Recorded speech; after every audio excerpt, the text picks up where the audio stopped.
Glad to honor. Thanks a whole lot, Les. I want to thank all of you for being here this Saturday afternoon. Let me just do a little shout out to a couple of folks. Of course, some folks all the way from Tyler County came today. That's my home county. The Zimmermans. The best county chair in East Texas. Best Republican county chair in East Texas. Angelina County, Bob Flournoy. He's here. He slipped in. Then I got my friends from Jasper County. Yeah. I'm just glad to be here today. I mean, I am encouraged above my head looking at all of you out there. And I just think it's a great opportunity I have. Last night was the first night of football. I know my friends here in Hemphill probably didn't have the best night you had, but you'll have some better ones as the football season goes on. Woodville, we pulled ours out against Corrigan, 7-6. Lufkin had a good night. I think everybody else in my district didn't have a good night. Cold Springs, they dropped it. But look, the most important contest is going to be in November. And let me tell you something. We're going to win that one. Let me tell you, it's already won. You don't know, but there are more of us than it is of them. Don't fall for the sight game. It's like they got a lot of psychological operations going on. You know, they're having a lot of protests. You know, they're on TV every night. But don't you get psyched out about that. There are more of us than them. We just need to show up and play. And let me just tell you something about the Republican platform. I'm running as your conservative Republican candidate. I've been a precinct chair. I've chaired conventions at the Republican Party. I've wrote the platform. And I'm just going to tell you how I do it. You know, I'm a football coach. You know, I have a list of rules for my football team. And you're either on board or you're not. If you're on board, you play with us. You suit up. If you're not on board, well, you go somewhere else. So I don't have a problem with the Republican platform. And I guess you can expect when you get that report, it will be a 100%. Because I'm a school teacher and I like passing with A's.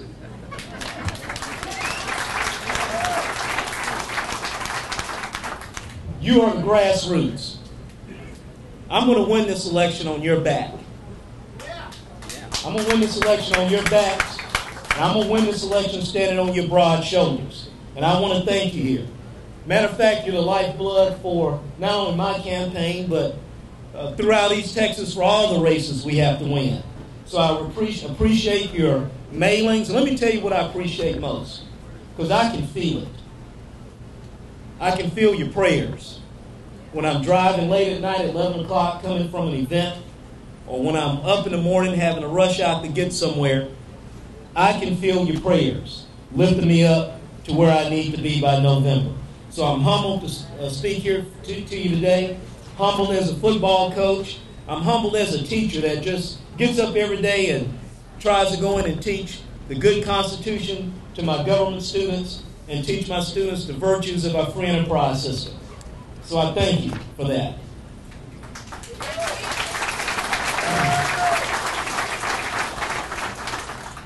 As Representative Wayne Christian stated, I've got an incumbent I'm running against. He's in a neighboring county, and he probably thinks he has his race in the bag.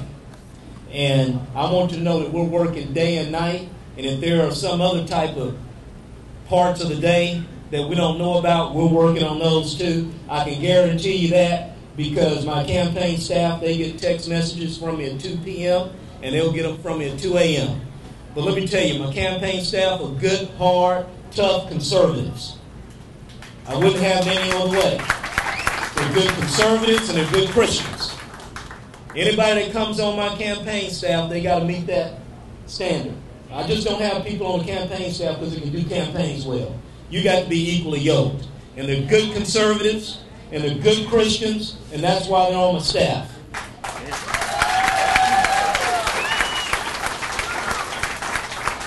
I was in Austin yesterday, and Wayne's right.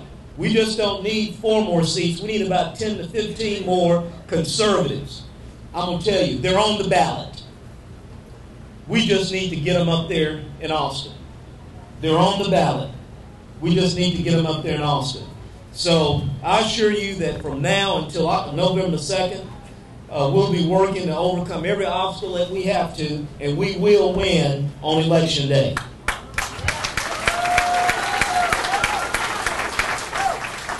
Today is a special day, not only because I have the honor to speak with you.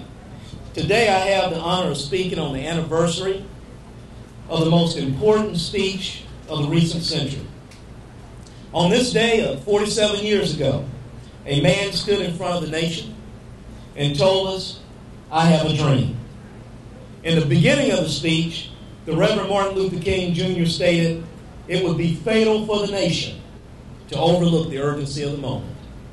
In that moment, he was referring to the great responsibility that our society would need to fulfill: liberty and equality. In today's political climate, we're faced with a different, but also a grave threat.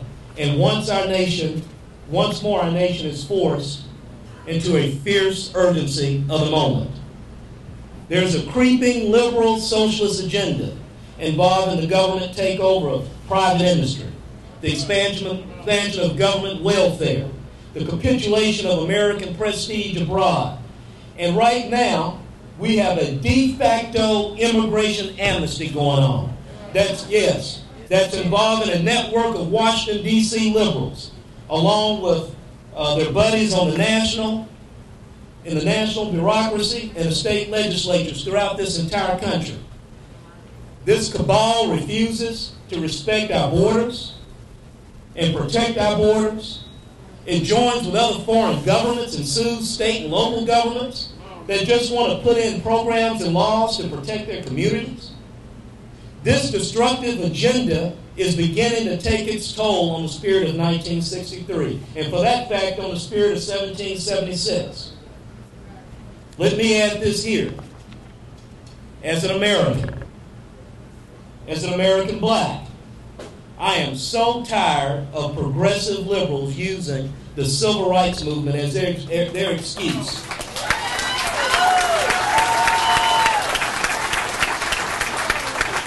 I am so tired of them using that as an excuse to pursue their secular, godless, liberal agenda. Blacks and whites didn't come together almost 50 years ago in Washington asking for welfare benefits. I didn't see that going on. Blacks didn't march in Birmingham for government jobs. King didn't ask the government for a government takeover of the bus industry in Montgomery. Bloody Sunday in Alabama was about voting rights for black Americans, not about voting rights for non-citizens who entered this country illegally.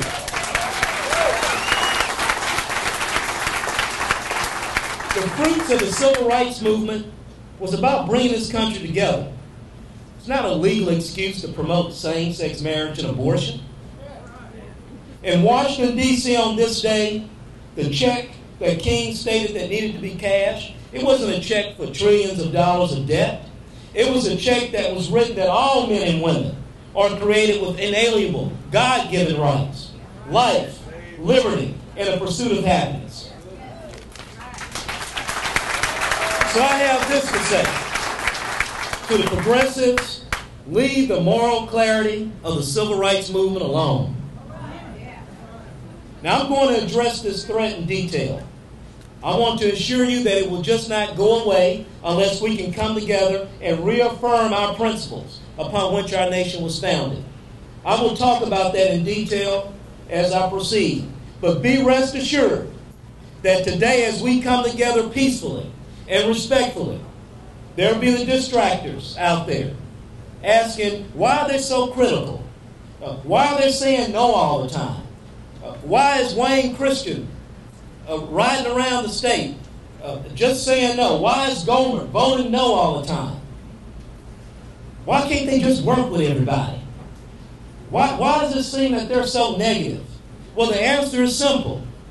Most of us that are gathered here today, and we see it, and we love our country, and that's why we're here.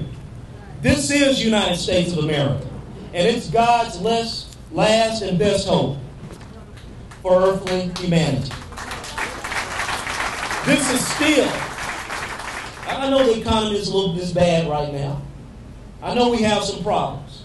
But this is still the light. This is still the shining city on the hill. And they ask us why? Years of double-digit unemployment? That's not the America that our grandfathers defended in Europe and Asia in World War II. Trillions of dollars of debt owed to third world bankers. That's not the country that men bled for on Pork Chop Hill in Korea.